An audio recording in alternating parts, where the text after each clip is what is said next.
cool. Originally, people would tell people about things through drawings. Then the Egyptians did the same thing, just organized. But then they realized that they didn't want to draw 12 birds, 4 knives, 4 mop-looking guys, and 53 other things just to say Band-Aid.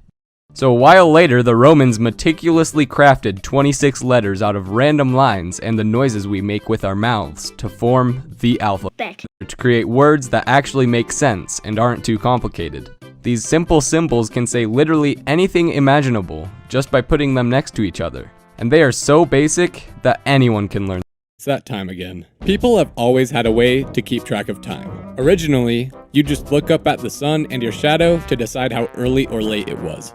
Then, the Egyptians did the same thing, just organized. They also came up with the 24-hour day idea, making it nice and simple. People lived simple lives, either getting what they need on their own or trading what they got for something that someone else got. Then, the Egyptians had way too much grain to handle. If someone wanted to trade for a bunch of grain, they'd have to carry it all back to their house. So someone thought, here's a special something that counts as grain, so you can get the rest later. This kept going as people started using pieces of metal. They'd use these things to trade for things rather than using things to trade for things. But at first, this didn't work out so well, because shopkeepers were like, cool nugget, now where's my grain? So eventually, these metals were standardized into coins, so people all knew they were legit. Now they were great and all, but the people who were absolutely loaded had an issue. How do you carry around all these nuggets? Where do you even put them?